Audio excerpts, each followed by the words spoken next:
The heat, steam, and tension that makes an on-screen romance feel genuine. Here are some high-profile pairings that simply failed to click. Angelina Jolie and Johnny Depp. On paper, you'd expect Angelina Jolie and Johnny Depp's chemistry to be off the charts, but their heat was nil in their 2010 flop The Tourist. What awaits me? Trouble, certainly. Danger. Oh, yeah. It just goes to show, even if your stars are insanely attractive, your film won't generate any on-screen fireworks if it's stuck with a crappy script. Leonardo DiCaprio and Carey Mulligan.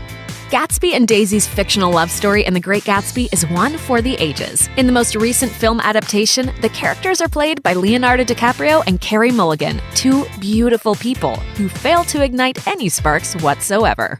The film has amazing visuals, but the romance at the heart of the film just sputters. Each actor is insanely talented, but they're passion-free when paired. Taylor Schilling and Laura Prepon. Some might consider such a statement blasphemous, but Taylor Schilling and Laura Prepon lack serious chemistry as Piper and Alex in the Jailhouse series Orange is the New Black. Their conversations are so snarky, and there's enough baggage between them that they could fill an airport. There doesn't feel like any real lust or longing between these two, and their relationship feels largely like a matter of circumstance and convenience. I had a chance to make a wife. Okay, you need to shut up. Sarah Jessica Parker and Mikhail Baryshnikov.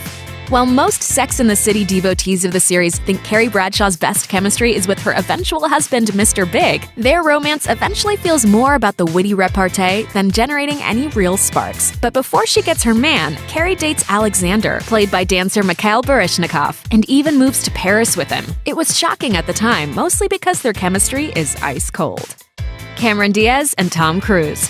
Because she usually embodies the fun party girl in her other roles, maybe it's the fact that Diaz plays a psycho ex-girlfriend in Vanilla Sky that's so unsettling about her performance here. Or maybe it's that she and Tom Cruise were thrown together as a plot device that led to them having no heat, despite the fact that they were two of the biggest A-listers on the planet when they starred in this film. Whatever the reason for their utter lack of sizzle, it's pretty fitting that this boring couple starred in a movie with the word vanilla in the title.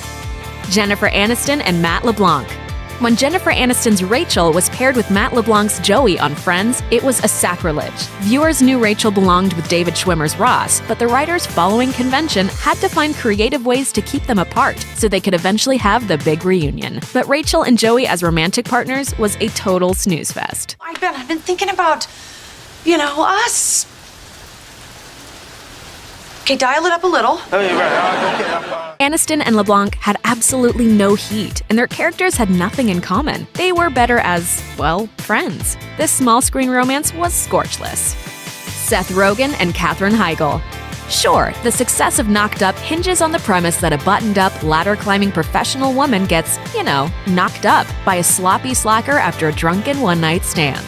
But Rogen and Heigl still exhibit nothing in the way of charisma together. They're totally blah as a couple. Heigl went on to famously diss the film's concept in her Vanity Fair cover story. Her attitude may have been prevalent while on set, which could have led to a lack of chemistry. Good thing the comedy was more than enough to keep the good times rolling. Hayden Christensen and Natalie Portman. Forget Jar Jar or the midichlorians. The worst part of the Star Wars prequels was this pair of duds. Christensen and Portman had chemistry colder than the vacuum of space as Anakin and Padme. Theirs has been universally regarded as a sizzle-free pairing. Both felt a bit miscast, which likely led to the failure to click on the big screen. Winona Ryder and Richard Gere.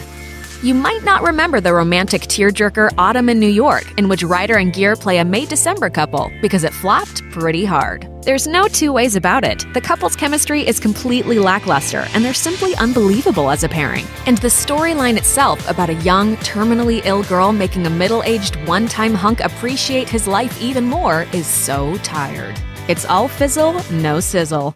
Alright, didn't everyone tell you it was bad manners to stare at a girl while she's eating like a pig? Thanks for